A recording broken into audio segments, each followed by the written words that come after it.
Welcome, ladies and gentlemen. Trust the process live. We are live right now. Digits and myself. No Bannerman tonight in COVID protocols, apparently. And it's a damn RIP, shame, not too. RIP. I shouldn't say that. Shouldn't say that. Shouldn't say that. Don't make the man Shouldn't say that. coughing too soon. But no. We got our guy Banners. Hope he's doing all right. But no, we got baseball. And it's a damn shame he's not here too, because we know that's his Worst sport. episode for him to miss. Honestly, because the vibes are up here, and I'll tell you what, to be Banners, we're up here right now.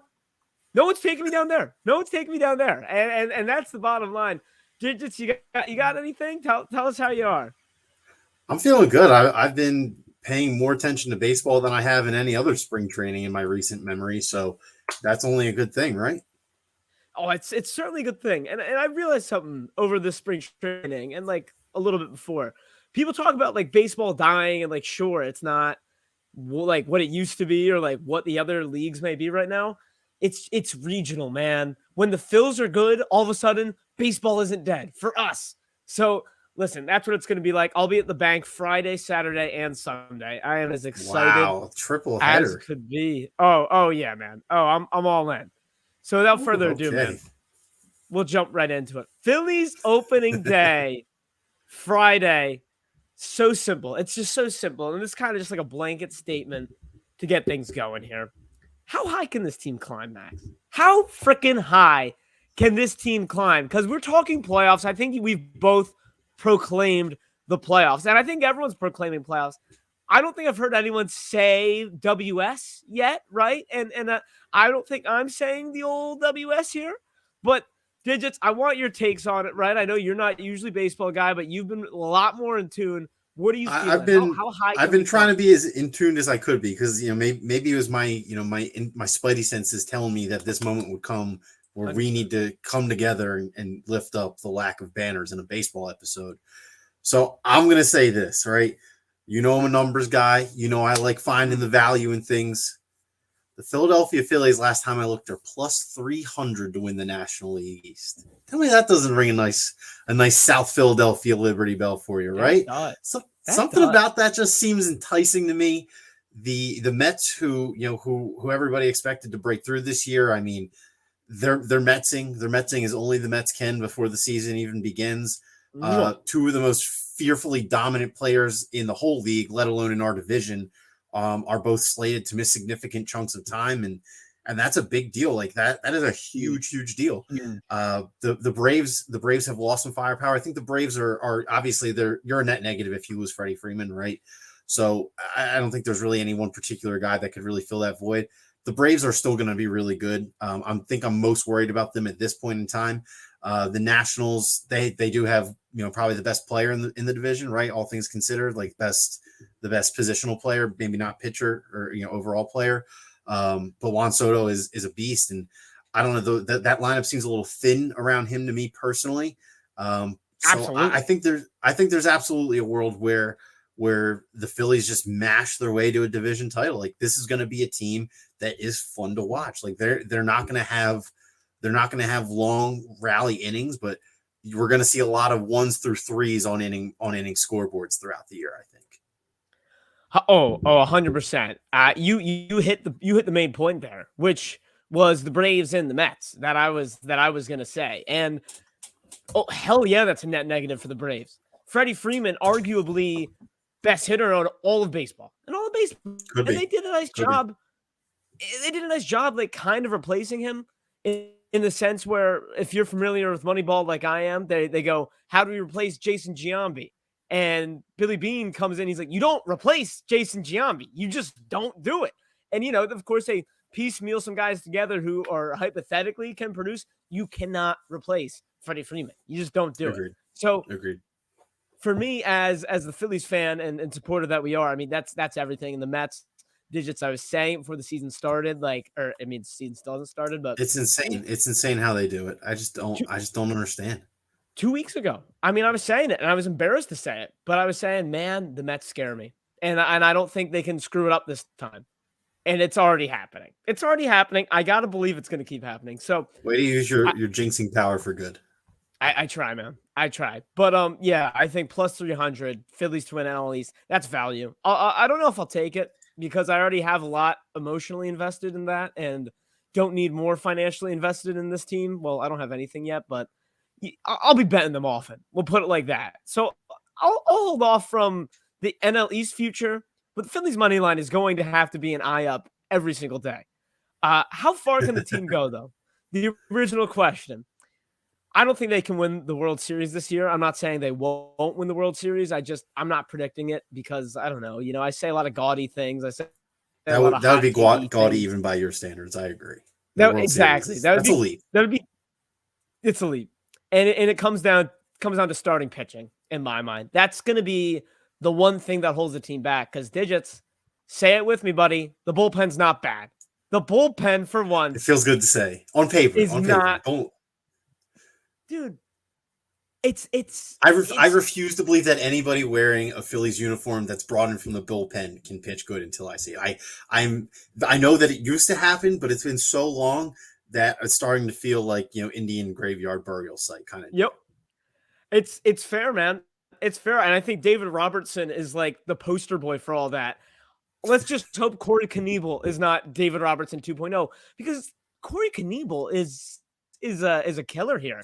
This is a guy who, you think the best reliever in the league, it's Josh Hader, more or less. And there's a reason, though, two reasons. One, Hader is probably more effective as a setup guy, but Corey Knievel was the closer on that Brewers team. Josh Hader didn't close. It was Knievel. So now he's on the Phils. He's been looking dirty. All these guys in spring training have been looking fantastic, which I hate to say because I promised myself I wasn't going to make takes based on spring training. But man, every day I'm getting notifications about Bryce going yard and Schwarber going yard and the Segura Didi Gregorius double play that got like number 1 on Sports Center for the night. I think like it's hard. It's hard to see these things every single day and not get a little bit of that classic hope that we love as sports fans. This is not just a Philadelphia thing. This is what you live and breathe for as a sports fan. Oh, it's look. So my final answer on how high can they fly? I think they can make a pennant run. I genuinely think this team can make a pennant run, and that's absolute ceiling for sure. Yeah, that's absolute ceiling. I mean, look, absolute ceiling. They have power to win the World Series. I just don't think anyone in their right mind would. You can't pick the Phillies to win the World Series. You can't do it. Well, 2017 Eagles vibes if that's the case, but you can't be picking it. All right. So I think I'm glad we're on the same page there. But we got to get into the nitty gritty. That was kind of the tone setter. Nitty gritty time. Who's the standout hitter on this team this year? And you can't say Bryce Harper. Wait, real quick, Digits. Okay. Real quick, Digits. You said Juan Soto was the best positional player in the NL East. It's Bryce Harper, bro. Like, it's Bryce Harper's the best positional player in the NL East. It's close. I think the two of them won. I mean, you kind of have to give the who are you building the franchise around question edge to Soto. He's like 8 years younger. That's really all. Okay. No, that's very fair. I think in terms of like maybe one game opening day on this Friday, sure, Bryce Harper is okay. There we go. But I think throughout the course of a season, age and fair. Like fielding tools considered as well. Like Soto's a pretty damn good center fielder, and Bryce isn't a bad fielder, but he is not like he's replacement level. Like he's a replacement level fielder. Which for his hitting, give it to me. Yeah, absolutely. But Soto's a legit defensive threat. So just in terms of positional, I think I have to give the edge to him. That's all. I think the reason you say Soto though, because to me it's a close two. You're not wrong for that. But for me, the thing with Soto is it's like from our Phillies perspective, we wake up in hot sweats at night, like, I want Soto. Like, because that guy's terrifying. Like, you see that guy at the plate, this ball's gone. So, maybe because Bryce is on our team, it's just Negadelphian of us to look at Soto and be like, damn, like, terrifying. So I'll come to you with this. Who's the standout hitter that you're looking forward to watch this year? It doesn't, you don't have to go Castellanos Schwarber, right? But like, come on. Yeah, those are the ones. Who are you personally?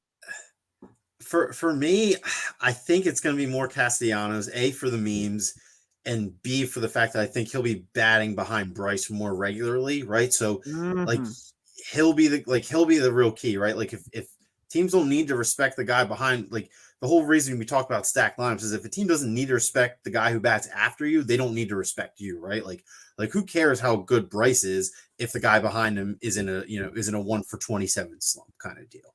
So I think that, based on what we've seen, Castellanos seems to be batting behind Bryce more or less.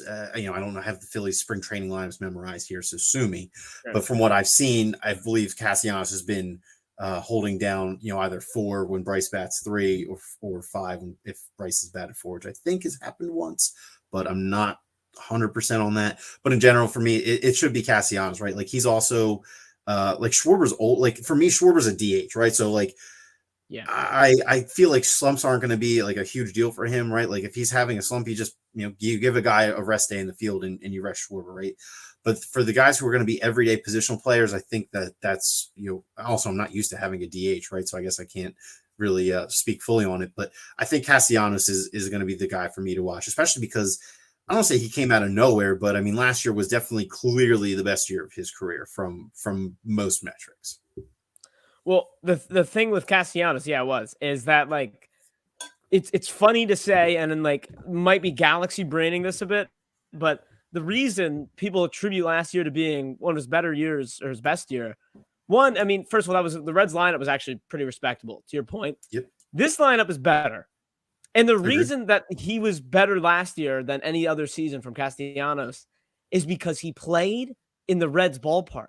There's like a spray chart of him playing in Detroit and overlaying it on other stadiums. And basically it's just like he was screwed playing in the Detroit ballpark, and like just changing the ballpark has helped him so great. And if you think the Reds ballpark is good, Castellanos is going to have a great time hitting that CBP. So Digits, I'm like all in on that Castellanos. I think there's some legitimacy to that. That's the thing. Like, who the hell wants to go play in San Francisco where you need to hit it 440 feet to straightaway center field to get a home run? And if you're a litlittle bit to the right of that, you got to hit it over, into the goddamn ocean. So I think there's absolutely some merit to that. Same thing with like, Coors Field. Like, there's a reason that if you're, for whatever reason, if you play fantasy baseball, you don't start guys who are pitching in Coors Field because they're liable to get rocked regardless of how good they are. So yeah, I think that's one of the beauties of baseball is that it's it's not a cut and paste experience. It's not like a football field, right? You go in any stadium in the league from Lambeau to FedEx Field to SoFi Stadium to the Link, 100 yards is 100 yards, or it's the same length, same width, same everything. So, Digits, you were talking about the lineups, and I actually pulled up the lineup today because I went a little bit crazy. I'll tell you real quick. Today I was slated to call a play-by-play game at Newman University, got postponed because of rain. So I had literally nothing to do today. Because it's like, oh, I'm calling a game at 3 today. Got to get there at like 2. It's like an hour away. So like I'll get home at like 7. So like 1 to 7 of my day is blocked off to call this game. Gets postponed. So now I'm like, I got nothing to do. I pull up the Phillies lineup, see the Phillies are plus 105. I'll read you the Phillies lineup. Schwarber, Real Muto, Harper. Hitting behind Harper's Castellanos, Hoskins, Gregorius, Segura, Stott, Moniak with Ranger Suarez on the hill. I look at that, Max, and 2 things. I go, first of all, that's the best goddamn lineup I've ever seen. Second of all, that's going to be the lineup. Since we've had a lineup that good. I read this lineup today, and I'm like, this is their lineup. This is going to be their lineup this year, and I freaking love it. And I placed – I went good on a Philly spring training game today. Plus 105, they went 9-2. But it felt great. And Digits, a guy who shined today, a guy who shined all spring training, and the standout hitter I'm looking forward to is Mickey Moniak. Yes, sir. It's Mickey. Thank you. I mean, I had to do. Why not Mick? A friend of the show. We just got to claim he's a friend of the show. I believe he's friends with Banners. Jack Fritz. Why not Mick? He's had it in the works for a few years, and it's just not panned out. Here's the thing. We deserve to have one of these top 7, overall MLB prospect guys. Yes. Like, I mean, it was years and years and years in the making. We deserve it as an organization. We deserve it as an organization. More. Max, we deserve it as a city. It's not even just the Phillies. It's freaking every team. And here's the thing with Micadelphia, which is what we should start calling him. Let him get an actual regular season home run first before we do full out nicknames. Come on. Oh, Max, I've had this nickname in the back for years, man. For years. I've been waiting on it. Micadelphia was drafted in 2016 as the first overall pick. We forget that. I forget that. He's just been waiting in the wings, and he's been bad. Call a spade a spade. He's been downright bad for most of the time. Apparently, Kevin Long, the Phillies' new hitting coach, is just the messiah. I mean, Kevin Long shows up, tells Mickey Moniak, like, yeah, you ever tried standing closer to the plate? And all of a sudden, all Mickey Moniak does is bash dingers. And he's not even like a home run hitter. Like, it's not like he's trying to hit a home runs. He's just making such sweet contact. So I'm a big pedigree guy, as in, like, I think that him getting drafted first overall isn't nothing, right? It's not like you can throw that away based on his last 5 years of mediocrity. Can't teach talent. Exactly. You can't teach talent. There is something there, and he's starting to unlock it. And I heard another funny tidbit. He's a California kid. Apparently, they love fish tacos there. He cut it out of his diet. He's lost 10 pounds. And now he's like, he's more athletic. He's better baseball body. Damn. I love it, man. 6 home runs in spring training. 6 home runs. Can he be considered a rookie this year? That's a good question. I'll have to get back to you on that. If he is, says yes. If he is and he starts to make a case for himself, I think we got to get fish tacos involved somehow. We got to get fish tacos. Like a truckload of fish tacos for the young Mick if he can pull off rookie of the year. Yeah, it's a cheat off season for him if he pulls off rookie of the year, without a doubt. So look, that's my standout hitter I'm looking for. There's a lot of names, obviously, but Stott is another one I'm looking for. But it's really excited for Stott. And more. Last thing on Mickey Moniak is you've been looking for a center fielder. I mean, that's 2 birds, 1 stone right there. So that would be something. Moving right along, we got to look at the other side here. Pitching, my bad. Not a graphic for pitching. We'll stay right on it. Who's the standout pitcher? That's the other thing. I mean, you got Wheeler with that shoulder. It's pretty odd. Nola is Josh, I'm just going to cut you off. Go ahead. I've made a clear stance on this show for years that Aaron Nola is my guy, and it will not change this year. I believe in Aaron Nola. I've seen him be dominant. I know he can do it. If he doesn't get Cole Hamels again for like he has the last 2 years, right? You understand exactly what I mean. I don't need to explain the phrase getting Cole Hamels. I don't. Maybe this is my personal bias shining through because I've always been a Nola guy.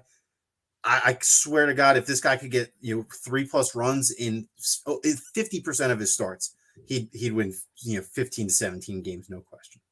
Last year was not his best year. He did not look great last year overall, and I think there were certainly some games where it's like, damn, like you're finally getting the run support and you're not capitalizing on it. I still think Wheeler and Nola can hang with just about any 1-2 punch in the NL deep in my heart of hearts. Maybe the Mets when they're healthy, if that ever happens. Maybe the Dodgers, probably the Dodgers as well, are clearly above them. Yeah. But crazier things have happened than the third best 1-2 pitching rotation making a real run making a real deep postseason run with a group of absolute maulers behind them at the plate. So for me, it's Nola. It'll be Nola all year. I don't need to worry about Zach Wheeler. I am so used to having no confidence or expectations for the bullpen. I don't even think about that. For me, give me 2 guys who can 2 days out of every 5 games you play, go out there, give you great effort, give you 100 pitches, give you 7+ strikeouts, and basically give you a win. I tip my cap. To you, Max, for standing by your guns through thick and thin with Aaron Nola. You're a better man than me. I'll put it that way. I will. I'm not on your side here, man. And it's like I'm not out on Nola, right? Like it's just that I just see that guy throw a curveball and I'm like, why? Like, why would you even throw that? And the year that he was what was it, 2nd or 3rd in Cy Young votes, his curveball was his best pitch. Second. Put some respect on your boy's name. Okay, I see him. Respect on the young Nola. But Digits, to me, it's just that his curveball the year he was in a Cy Young Award race was so good, and ever since then, it's just a freaking meatball. I mean, from what I've seen all last year, all with 2 strikes, he was doing it in the spring training. That curveball just looks so flat. If he can just stick to that fastball changeup, I mean, he's got such great control and he's a good pitcher. I just think the standard for Aaron Nola should be like a 3.5 ERA guy, where it's like this guy's good. He's going to give you a great chance to win every night he takes the hill. But I'm not. Hey, I give you credit. I appreciate it, and I respect your opinion. And it is kind of hard, as the guy who regularly tries to keep it to the on the field stuff. It is kind of hard to argue back here, but I'm just saying this, that like you play better when there's a better team around you, and let's be honest, pretty much all of Nola's career here, he has had no kind of bullpen to worry about, right? And obviously you don't want to think about that as a starting pitcher. Your job is to go out there and be dominant as long as you can. But I think it helps any starting pitcher knowing that you don't have to have an amazing game where you're completely dominant to have a single chance of getting out of there. Even if you're only up like a run or two when you leave, right? Like you don't need to worry so much when you have a competent bullpen and closing operation behind you. And I can only hope that improves his mental and helps him just kind of stay locked in. Yeah. I don't think it's impossible. And I think I've made that clear. That's all that I ask. It's not. That's what I'm saying. I'm not like I'm not ripping you. I'm not trashing you. I'm just making it very clear where I stand in this thing. I'm like, man, nah, I'm out. This is one I've been excited for, and one that I've been going after since halfway through last season. Ranger frickin' Suarez, baby. It's Ranger Suarez. It's Rangers world. We're all living in it, Max. This is a guy who should have gotten a Cy Young Vote award last year. Zero jokes, zero kidding. Like he objectively should have gotten a Cy Young vote last year. Ranger Suarez's stats. Like, well, do yourself a favor, Digits, and just look at Ranger Suarez's stats like once a week. It'll put from 2021. It'll make you happy. Just a little bit of happiness. Okay. I'll read them out to you. Keep in mind, he pitched 106 innings, which is a large sample size. In 106 innings, he also had 4 saves. His record was 8-5, which is decent. I mean, we don't pay too much attention to records anymore. A 1.36 ERA in 106 innings. Yeah. Unheard of. For scale, I have the NL Cy Young voting right next to me. So Suarez threw 106 innings. The winner of the Cy Young, Corbin Burns, pitched 167 innings. That's not that much more. That's really not that much more. It's not like, yeah, I get what you're saying. I think you're overselling a little bit, but make your point. I'm sorry. I go through this. Corbin Burns had a 2.43 ERA, which is awesome, right? Suarez's ERA was 1.36 in just 60 innings less. You're telling me Suarez couldn't have gotten a vote? Now, we got DeGrom over here with a 1.08 ERA, right? Like, I get it. DeGrom threw 92 innings, he had 1.08 ERA. Adam Wainwright had a 3.05 ERA. He got a vote. Let me see who else here. I mean, everyone else had much more innings. So clearly it was the innings thing, right? But it's just like, holy hell. You throw the potential's there. The potential's there. Like the sample size was there. Closing, starting, doesn't matter. He did it all year. He had problems with his visa this spring training, but he pitched today, was lights out in the couple innings that he did pitch. He's going to be a staple of this starting rotation. And I have no indication to believe that what we've seen is a flash in the pan. It's sustained success. And I mean, look, it is frightening when you look at his career and you see 2020, he had a 20 ERA in 4 innings pitched, right?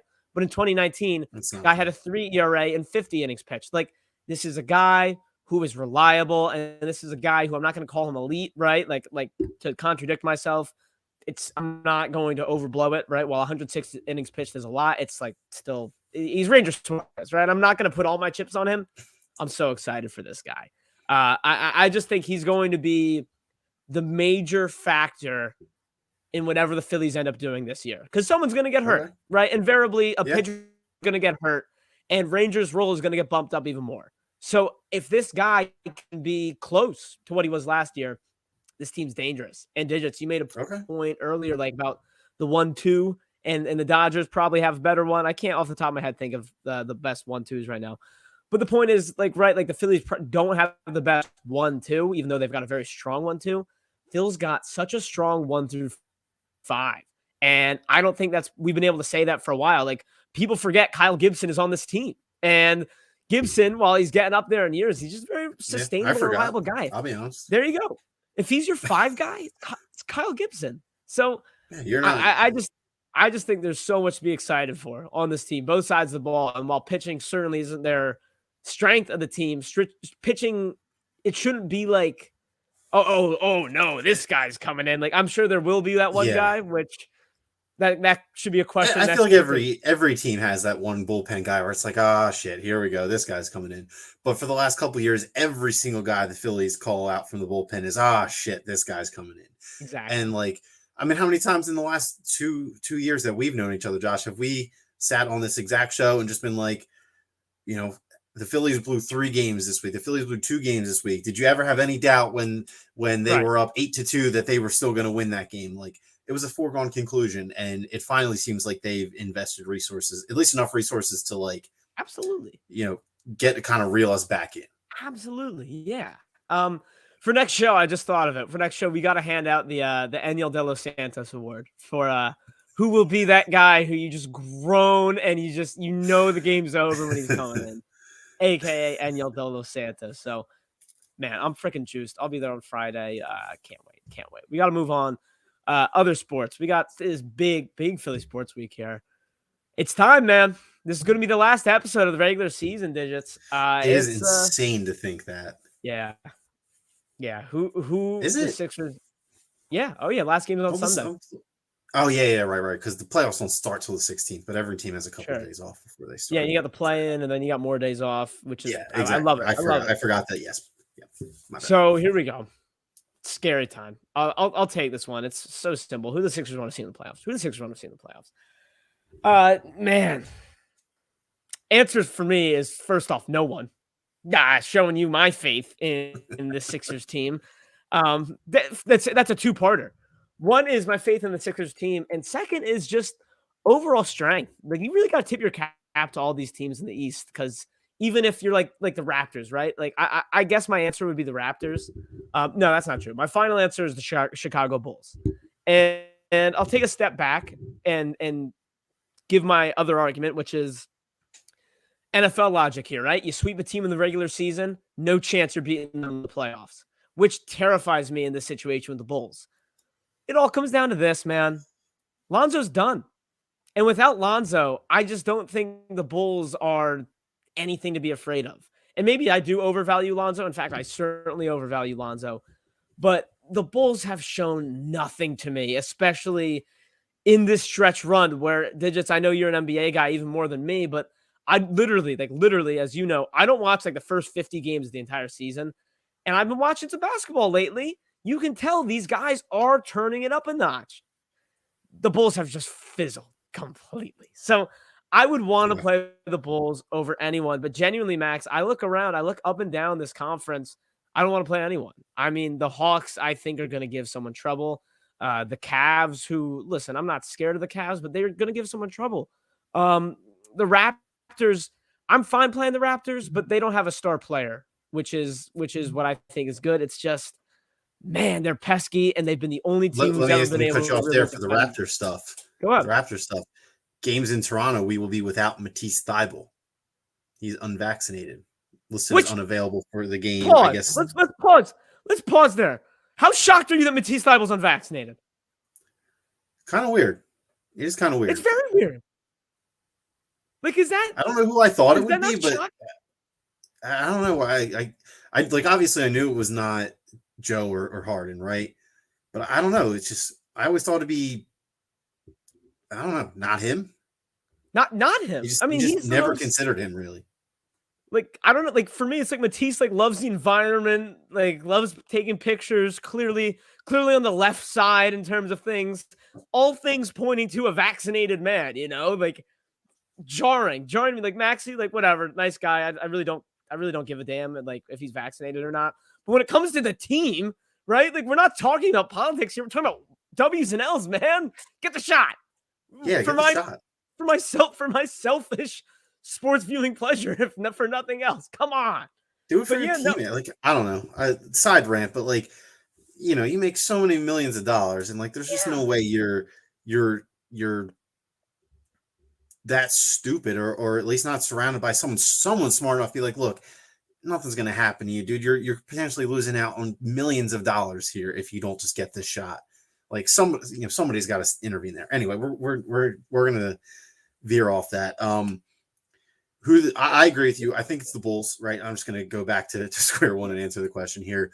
As you put it, they fizzled quite hard, my friend. If as I think you're a perfect test case for this, because if you only watched the last 30 games of this season, there's no way you would ever in hell believe at one point the Chicago Bulls were five games top of the Eastern Conference at one point earlier in the year. Like they have been, they've been so bad defensively. It really went downhill defensively for them when they were without Lonzo and Caruso for a while, but Caruso came back and their defense still really hasn't gotten any better. I think that Embiid against Vucevic is an incredible matchup for us. The only thing that really worries me would be like a Zach LaVine going nuclear because DeMar DeRozan going nuclear. Because we have seen that, and we have seen him have good games against the Sixers in the past. Zach LaVine's been like battling I think a knee injury since around the All-Star break, and he's kind of trailed off in terms of his explosiveness and production, but he's been kind of getting back there. I think just overall, I think the Sixers are just the Bulls just don't feel like a team that scares me. As weird as that sounds, like I feel like I'd rather play the Bulls than the Raptors, no question about it. I take my chances with either. What I will say is I think what we do want to see happen, I think we want to see us end up in the 2 seed. And I know you're like the Cavs might give you trouble, the Nets, yada yada. I think what that really does is that would put the Celtics in the 4 spot most likely. And there have been rumors that the Celtics are not a particularly vaccinated bunch, including Robert Williams, who, while he is injured right now, has been going through like Russell Wilson rehab, where he's, coming back from a 6-week injury in 3 weeks kind of deal. And apparently, he could be playing by the middle of the first round or something like that. I don't know if he is vaxxed or not, but if should that matchup shake out, I think that he's really the whole reason their defense is anything formidable. And the Raptors are also a really big team in the front court in terms of, they play Pascal Siakam regularly, they play OG Anunoby regularly, they play Scotty Barnes regularly. Precious Achiuwa is one of their first guys off the bench. The Celtics really do not have pure size, and I actually think the Raptors could really pull that upset off if they were the 4-5. So that's really the main reason I want to end up in the 2. Not really so much. I'm not really worried about who comes out of the play-in tournament, honestly. Sure, the Nets would suck to play them. I still think I'm taking my chance in a series against the Nets, honestly. And none of the other 3 teams out of Charlotte, Atlanta, or the Cavs scare me. And the Sixers have dominated the Cavs all year. I'm quite confident if this team were to play Atlanta, they would sweep them. Now that they don't have a huge mental blockade starting. I was just about to ask. Atlanta You're cannot not scared have of Atlanta? I'm not scared of Atlanta at all, quite honestly. I think Atlanta can steal a game, maybe 2 if they're super lucky. If Trae Young does his thing again, the Sixers team is so much differently constructed from last year. And quite honestly, Maxey and Harden will both eat Trae Young or Kevin Huerter or Gallinari wouldn't be on him. Who is their third guard that they play a lot? I don't know who it is. I can't think of who it is off the top. But my point is that Trae Young and Kevin Huerter are nothing to be scared of on defense. And the difference between James Harden and Tyrese Maxey attacking versus last year when it was Furkan Korkmaz and Simmons attacking the 2 of them gives me no trepidation to call an easy series win over Atlanta. So yeah, that's how I want to see things shake out personally. Let somebody else deal with the Nets.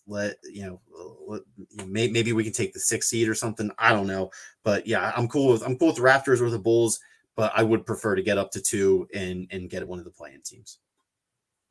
First things first, I'm scared of Atlanta. I mean, just straight up. Like I respect it, and I think you made great points, and like I think you're right. Ultimately, I'm not over it, Max. Like people get over things, and I don't sometimes. This is one of those things I just not getting over that series. Josh, think about how confident we were playing Atlanta. I mean, quite honestly, that team but that's what I'm saying. That team shouldn't have lost to Atlanta, and I think we agree that this iteration of the Sixers is both better and more well equipped for the playoffs than last year's team.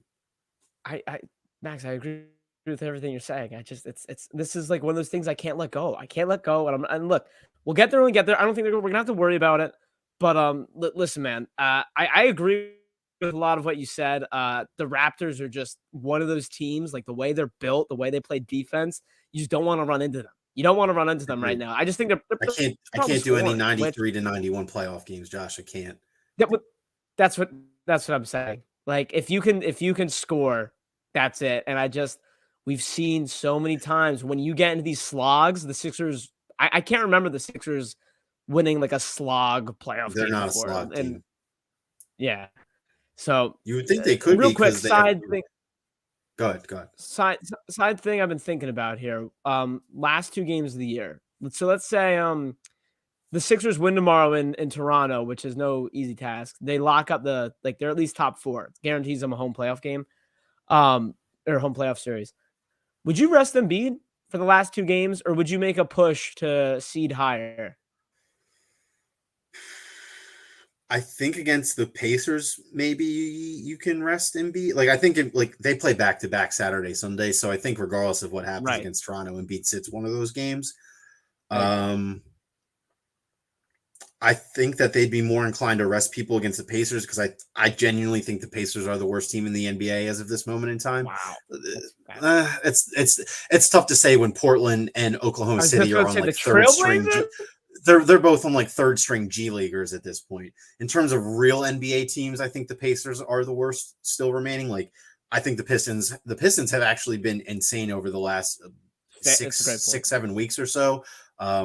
We try not to do too much gambling talk on Trust the Process, but the Pistons, I believe, are like 17-1-2 against the spread in their last 19 as underdogs or something like that. They've been a wagon in terms of point spreads, since All-Star break. But in general, their level of basketball has gotten a lot better. Cade Cunningham has been scoring a lot more easier, it seems, in the Pistons. Like just not even the Sixers game, but just in general, the Pistons stuff that I've seen. It seems Cade Cunningham has really been able to kind of go from like a 14 to 17 point a night guy to like comfortably 22 to 24, at least over this last stretch of games. So I want to say the Pistons are like a good. I would say this in terms of the level the Pistons are at right now and the level the Hornets are at right now, who are the last team in the play-in. I don't think there's that much of a difference, right? I would still take the Hornets straight up in that hypothetical game, but I don't think the Pistons would get embarrassed against the Hornets. So I think they would be the team you want to play against and go out into the sunset with in terms of the regular season. Yeah, fair enough. I don't know, man. I'd rest Embiid. I know it's not popular. He's not going to rest. No, I think you 100% rest Embiid against the Pacers. Like the Pacers. I said for both. For both. Yeah. I mean, I don't hate it. Yeah, I think I'm personally a big proponent of Russ versus rest, and I think that I don't say rest is overrated, but like at this point in the year, is that one day really going to be the difference of making it through the finals or not? You know what I mean? Is Embiid going to after the Sixers win the title, going down Broad Street, is Embiid going to say, "Thank God I rested both games against the Pacers and the Pistons towards the end of the year"? Yeah, fair enough. And you brought up the gambling thing. I just want to throw it out there, like unrelated to everything. Nets are like 1-21 when as home favorites in their last 20, like against the spread. It's hilarious. They're so bad at home. Awesome. Again. All right, digits real quick. Have to. How he strikes again, man. How he strikes again. There's not even that much to say. It's just kind of like he did it. He did it again, man. Your quick reaction to it. I'll say this, as someone who has always said that the grass is not greener on the other side, and Howie Roseman is a top 10 GM. Maybe not the best of the best, but he's unquestionably a top 10 GM. And there is a huge tier difference in GMs than it is player talent level, and coaching talent level in the NFL. I think that I finally figured out, I can finally tell people what Howie Roseman is good at. Howie Roseman is good at smelling desperation. That guy knows when a team is desperate or when a team is going to be desperate, and he strikes with an iron fist. Because the Saints, I feel like the Saints are doing this in an effort to reach and go hard for one of these quarterbacks in this draft class. When we've talked about it time and time again, that this is not the draft you want to be, going for the future. And compared to next year with Stroud and Young available, Howie set himself up to have potential great position in the next draft. And we can have a team essentially tank for us if Jalen Hurts is not truly the answer. If it shows true that Jalen Hurts is not the guy, my money is on the Saints with their current situation and a new head coach and all this stuff. Like, the odds are against them this year. I'll give them that they play in a really, really weak division. So maybe this team isn't going to convey out, or excuse me, this pick isn't going to convey out as low as we initially hoped. The Falcons and the Panthers and the Saints are probably three of the worst 7 teams in the NFL, right? But just the fact that they can maybe steal an extra couple wins compared to a team like the Bears or the Lions, who play in a much more competent division, or right. Anybody who might have to play against the AFC West due to scheduling. Just those kind of things add up in terms of the overall draft scheme, when we're talking draft 2023. But Howie smelled the desperation. He said, you can happily take Kenny Pickett at 15 in those little hands. I will set myself up for a potential run at Stroud or Young next year while you're doing all the losing for me. I think this is a really, really good trade overall. And when I first read it, I misread it actually. And I was like, damn, this kind of sucks. Me too. And then I reread it again. I'm like, wait. Okay. This is awesome. Like, this is basically a perfect insurance policy against this year. Like, for this year to go bad for the Eagles, the Saints would need to win their division against all odds. All right, wait, real quick. I do want to say, I think you and it's not you, I think it's everyone, and then maybe I'm just an idiot, but I think the Saints are like a little bit better than everyone projects. Like, I'm just saying, that's not like Jameis. Like, they got Kamara, man. Like, they got like weapons. I don't know. There's Kamara might get suspended because of the whole the day of the Pro Bowl incident about that. Like, the Saints have a really, really, really bad receiving and tight end group, if we're being honest. Like, Michael Thomas, even if Michael Thomas comes back, the Saints might have the worst tight end corp in the league. I'm not even joking. I think, honest to God, I think them and the Panthers really might be the bottom 2. Dude, the tight end of the Panthers is like this. Has like 4,000 followers and starting his own podcast. Like, he's got 1 foot out of the NFL. Like, good for him. Good for him. I think I think that division's bad, and maybe the Saints will end up with a better record indicative of the talent level and stuff. It's not like they had crazy turnover, right? They're former defensive coordinators, now their head coach. So I expect them to be, competent defensively. But they just do not have a lot of pieces on offense. And I actually believe they lost one of their best offensive linemen, whose name is escaping me. They did. Yeah. No, I think, Teron Armstead left New Orleans, I believe it was. That's actually huge. So I think they're going to be a very anemic offense, and then maybe they can get away with it in that division against other anemic offenses. Right. But in general, I think that when we look back at the Saints, we'll be like, damn, they finished with 5 wins. Like, oh, okay, that makes sense. 3 of them were against the Falcons and Panthers. Yeah. So, I mean, okay, my take is I bet this pick will be around the 14-15 range, like kind of to your point. No, I think you're being crazy high on the Saints. That sounds insanely high. I don't know, man. I think when the dust settles, they'll be like, their division just really sucks. And it's the NFL. You win a few games, like give them like 7 wins or something like that. Like, it's going to be like 14-15 range to me. But even still, Max, I think you can agree it's a great trade. When I first read the trade, I didn't see the 2024 second or whatever it was, right? There's like an extra future second in that package. Yeah. But without that, I mean, there's no secret what it is. You're quarterback hunting next year. And you know me, like I freaking love Jalen Hurts, and I think he's gonna prove everyone wrong this year. I'm, by the way, like the last guy who still believes in Jalen Hurts. Like, even my friends who are like hyping up Jalen Hurts before me are off the train, and I'm like, yeah, that's my guy. But anyways, look, I just think it's a great move because you basically trade 1 first for another first and a second. Like, that's pretty. Like, if you break it down to the simplest terms, it's like such a wash, and you get a future first and a future second. You turned $1 into $2.50. That's exactly what you did. Like the easiest way to put it. And also, really quick, before you go on, I want to say this. Yeah. I just looked at the draft order this year. What if I told you that 7 wins gets you no worse than the 11th pick in the draft? Ooh. Like a borderline top 10 pick. Yeah. That's good. I'll say, so the teams that finished with 11 wins from worst draft pick to best, the Commanders are at 11th overall, 7-10. The Seahawks finished 7-10, had 10. The Broncos finished, or the Broncos had this pick, but I believe they finished 7-10 at 9. The Falcons finished 7-10, are picking 8th. And at 6-11, the Bears finished 6-11, and they picked 7th. So 6 to 7 wins gets you gets you comfortably in the 7 to top 10 10. range. It's top 10, baby. Yeah, I love it. It's a great move. I don't want not to harp on it. I genuinely just don't. I don't know the Saints schedule off the top of my head, but I genuinely don't see the Saints being competitive enough to get to 8 to 9 wins. I just don't. I think they'll just have such an anemic offense. I just don't want CJ Stroud. Like, I think he sucks. That's what I'll say. Bryce Young is good, but everyone seems to hate him because he's small. But whatever. I think Bryce Young is great. If you're going to get someone, get Bryce Young. Everyone's going to be like, oh, another Alabama quarterback. There'll also probably be another quarterback or two that emerges, throughout next year. The fact that you already have two guys who are viewed as high-level prospects, there's always at least one guy who comes out of nowhere and is a second-round pick at the start of the combine, and he's going top 10 by draft night. And last note on this, it's more assets, if nothing else, right? And forget about the draft real quick. It's assets. Who knows what you can turn that into next year. Yeah. So Howie's freaking brilliant, and everyone needs to put more respect on his name is what we can agree on, because it's ridiculous.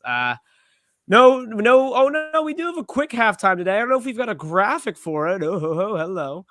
Spoilers. Digits. Spoilers. We gotta go back because Kansas won it all. We did some winners and losers. So definitively, winners and losers from March Madness. Digits, go. Winner first. Losers are going to be more fun. Really easy. Oh, can I do both at the same time? Yeah, go ahead. Why not? Just two of us. A tale of two coaches. Winner, Roy Williams. Loser, Mike Krzyzewski. Roy Williams, no longer the coach of UNC, Max. His handpicked successor makes it to his national title game in his first year. The school that gave him his big break that he made his name at wins the national title. Like, he literally had to choose between his two kids in the national title game. He's beloved at both schools. He's a legend. He's a genuine legend at both schools. And I do think Bill Self's a winner here because I think people are starting to put a little bit of disrespect on Bill Self's name. Been a little long, but everyone forgets. Every year March rolls around, the Big 12 tournament is the Bill Self Invitational. You don't believe me? Go look at who's won the Big 12 tournament every year since 2000. I think Kansas hasn't won it like twice. I love it. Winner of March Madness is people who hate no. People who love college basketball, and not because it was the first of all best March Madness ever. But this March Madness, I heard more of the anti-college basketball chatter than I'd ever heard before in my life. Of people saying just people saying like, oh, I don't want to watch this 50-50 game. Like, it's so boring, or like it's not the same. And like, I don't know how you can be saying that. And me being Digits, that's where I make my bread. That's my bread and butter. And it's also just like one of my favorite things to watch is just college basketball. I think it's a better product than the NBA, not in terms of skill, just in terms of the games, and like all the games mean so much more. My camp took a huge victory lap during this March Madness, I feel like, for more than one reasons. Loser, easy. Mark Emmert. You know what I'm getting at here, Digits? No, but he's a pretty perpetual loser in general, so I'm excited to hear what you have. Well, first of all, perpetual loser. Second of all, he congratulated the Kansas City Jayhawks for winning the championship. No, he didn't. Is that why I've been seeing the Kansas City Jayhawks thing everywhere? Okay, that actually makes a lot of sense now. That's embarrassing. That is truly, genuinely embarrassing. At the podium after one of the best, which we didn't know damn well, not even close to the game. Like, hands down, one of the best championship games. And comes in and calls them the Kansas City Jayhawks on the podium. That's an all-time loser. Like, book it in the book of all-time losers, Mark Emmert. Oh my goodness. Digits, moving on. I mean, that was my favorite. By the way, would you call it your personal favorite March Madness? Because it's mine. Yeah, I mean, it's probably got to be, right? Took down the bracket pool. Got to see, like, growing up, I was a Carolina guy on the side of that rivalry. Like, one of my first random sporting pieces of apparel was a Flex Fit North Carolina hat. I wanted, there's a period of time in my life where I wanted to go to North Carolina because that was a school I cheered for growing up. Like, we talked about this before. College basketball is not, college sports aren't really a thing in Philly, right? Like, it's such a pulled apart demographic because there's 7 colleges in the area that all play Absolutely. D1 on some level. So everybody's just ripped and torn, one way or the other. It's not like like state like Kansas where you're either a Kansas fan or a Kansas State fan. It's not like Oklahoma where you're an Oklahoma fan or Oklahoma State fan. It's not like Texas where you cheer for UT if you're from Austin and you cheer for University of Houston if you're from Houston. Like it's Any not of as the 8 segmented. colleges in Texas. Yeah, exactly, right. And they all have a very solid like local geographic hold, Exactly, right? There's not yeah. really much. There's not much cannibalization in Philly. It's like it's the total opposite. It's the total opposite. And it also doesn't help that there's no college that's like genuinely dominant at sports, right? So I think that also plays into it. So growing up, like I'd say, a lot of people around here don't really have collegiate alliances. At least where I grew up, there wasn't a ton of people who were like, "Hey, I'm a graduate from Penn State. I'm a Penn State fan." Well, it's all Penn State. I think that's the thing. Well, it's 2 things. If there is, it's Penn State. But in general, this is a pretty, a lot of people around here go to smaller colleges like Westchester or I don't want to pick on Westchester here. Josh, help me out here. Why can't I think like your sign is or Kutztown, like colleges like that who are clearly not going to be competing in the NCAA tournament or anything of that such. So yeah, real quick closing point on that. I mean, everyone from like my hometown, Penn Staters, which are just consistently mediocre. Yeah, I'm a little closer to like Trenton, like in terms of like where I grew up, right? So like I feel like if you're like in like one of the northern suburbs, it's a pretty heavy Penn State constituent up there. Well, what it used to be. So I'm actually quick sidebar. I'm doing a documentary on Big 5 basketball. I've gotten to interview like really cool people, and like basically the whole thing that I've gotten from it is it used to just be like the opposite of cannibalization or whatever you said, where it's like all these the Big 5 teams, all of them were good. And then whoever made it to the tourney, you just rooted for all of them because it was like, fuck yeah, like this is my city. They're in the tourney. Let's go. Like, and now Villanova just ruined everything. And now it's just Villanova or bust. And it just sucks. So the Big 5 doesn't even really exist anymore. We barely even, we don't even like play each other every year. It's not the same. That's definitely, quick side rant for the second time. College sports has been cannibalized over the last 20 years by all these realignments and has really kind of taken out the tradition and the history that made it so popular. Just an observation, just to make you miserable. Crazy what money will do for you. How about it? Anyways, dudes, real quick, closing it out here. Don't got much. Something that you were, I could tell your eyes were getting lighting up earlier, but now we can talk a little bit more. Yeah, because this is the last regular season episode. So give me one from each conference, right? And I'll say this: they can't be a 1 seed. Put a little nuance on it. So Suns and Heat are out of the equation. Heat aren't out of the Suns are out of the equation. I guess take them out of the word bank. Anyone else?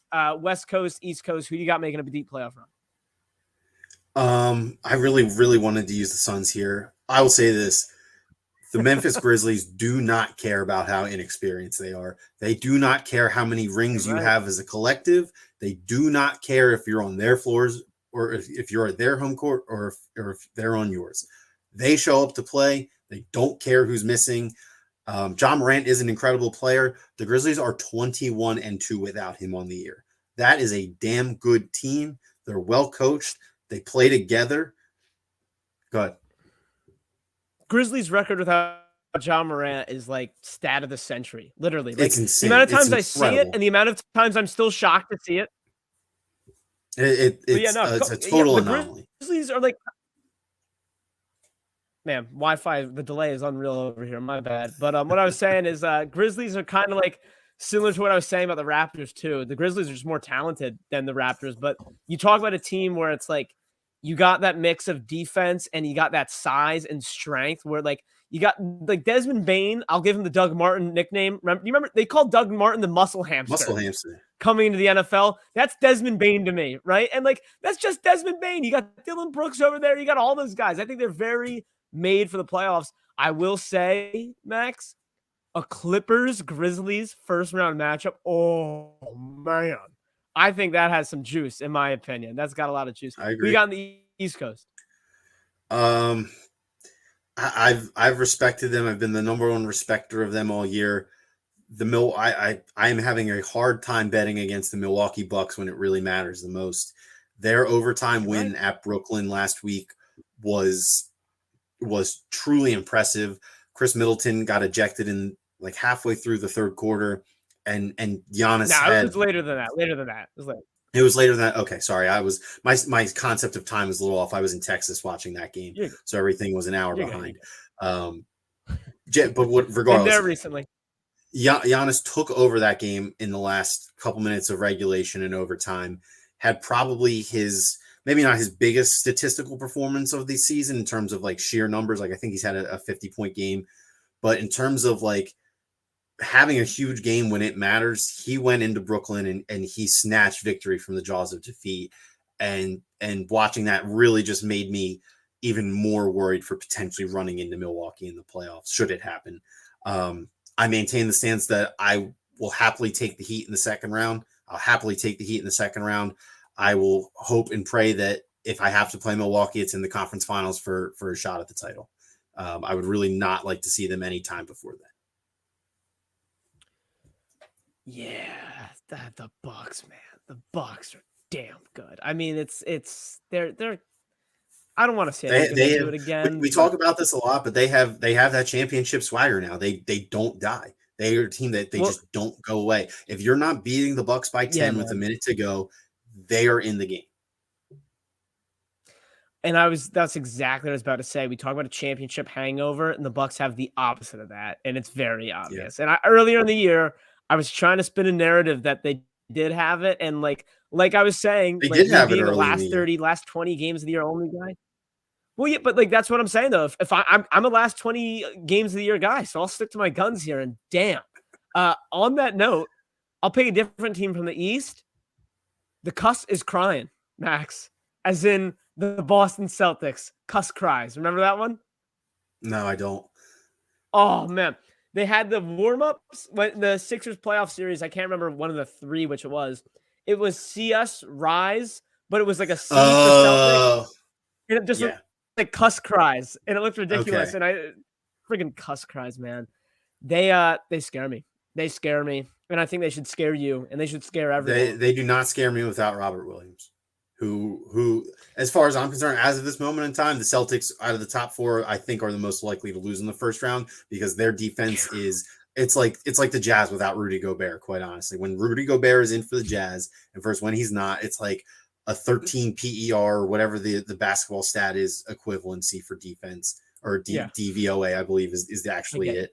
And Robert Williams has had that almost that level of impact for the Celtics since the new year started, but really more in particular after the All-Star break is really when the Celtics made their run from in that tier with like the Raptors and the Bulls to this, this three-way shuffle for 2 through 4 with us in Milwaukee.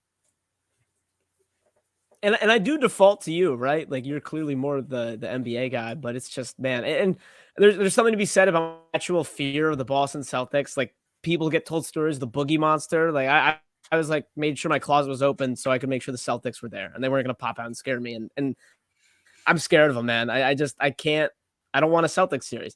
By the way, on your note about losing the first round, I picked the Heat to lose in the first round out of all the teams. I don't know. They seem like they're kind of in disarray. If it's the Nets, maybe, but I think the Heat. I promise you, the Heat will have no issues with the Cavs, the Hornets, or who's the other team? Whoever the other team in the Eastern playoffs is. Hawks. The Heat play Trae Young really well. I think the Hawks are always the biggest. I think they're the biggest X factor, like the biggest wild card out of that group, right? You know what you're getting with the Nets. The Hawks, you can get Trae Young in New York City, or you can get Trae Young, who's 5 of 17 from the floor with 7 turnovers. So, well, you and I will make a gentleman's wager about the first round matchup for the Heat. We'll get back to that when we find out who it is. But I don't know. I think they have a hard time. Out of the West, oh boy, West is funky. Because it is top heavy. I don't know, man. I don't know. Shouldn't have excluded the Suns. No, because it's so lame. Like, of course the Suns are going to have a deep playoff run. Like the Suns are going to the finals. I'll answer for you. The Suns are winning the West. You don't have to. The Grizzlies might be spunky. The Grizzlies might be fun. Yeah. The Suns are the best team in the NBA this year. I have, as of this moment in time, I think the Suns will win the ring, will win the title. I think we're on a crash course for a rematch of last year, personally. You know, I don't see a rematch. I just think there's too many, like, whatever. Yeah. Forget it. You said Grizzlies. That's the only other one, honestly. Nuggets could be silly, but doesn't seem like Jamal Murray or Michael Porter Jr. are going to come back like I originally thought. So that kind of does it for that. Last thing before we tap it out and get out of here, Digits. The Masters start tomorrow. First of all, how much of the Masters will you watch? Physically have on a screen in front of me. Actually, I found out that CBS app on the phone has a nice pop-out player, which NBC could figure out how to implement on their phone app. So it makes it really easy to like watch things on the phone whilst working on a computer. So with that in mind, I actually might throw it on.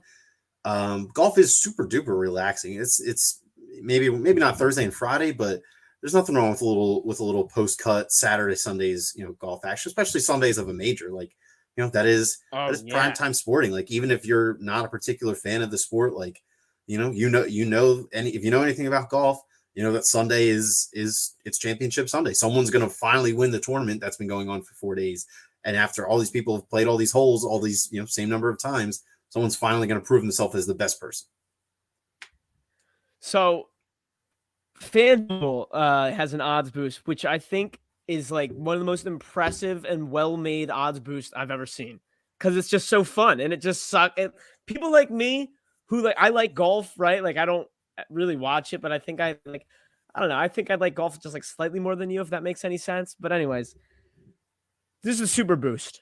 Tiger Woods to shoot no bogeys or worse for his first 3 holes of round 1 of the Masters. So okay, right, like at even odds, they boot from -150 to even odds. So right away, it's just like, oh, here I am, a pretty normie golf fan. You're sucking me in with Tiger, and you're saying first 3 holes, you don't have to wait too long. All he has to do is not blow it, and I'm like, yeah, I'm in. There it is. Take my money. I'm watching this. Digits, I am so in on the Masters this year. Not that Phillies are first. Phillies come first. They will. I will be out all the Phillies games, but you better believe I'll be keeping a close eye on the Masters. I entered a Masters pool with my buddy this year, and I am locked in.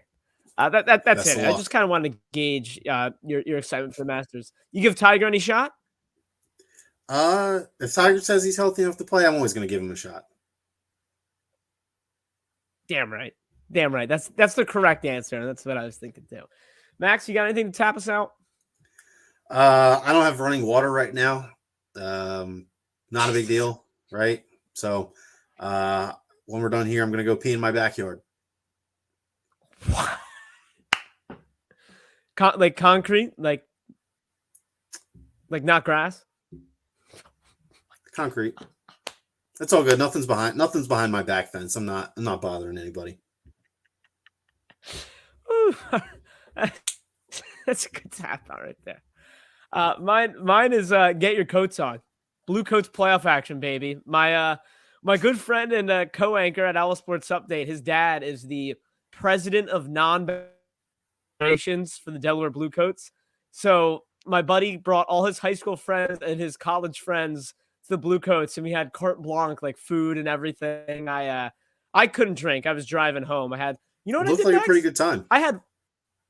I had one beer before the game started, and that was it. Call me an adult if you want. I don't know. Very responsible. I felt pretty proud of myself, right? Of you. But dude, the Blue Coats look good. It was popping. I congratulated Thon Maker on a successful NBA career because he's been around for so long. I had to congratulate him on a great career. He was the number 3 overall pick at one point. Jaden Springer, man. Watch out. He's legit. I'm serious about this. I went to a Blue Coats game a while ago for a Rights to Ricky Sanchez night, and I watched Zaire Smith.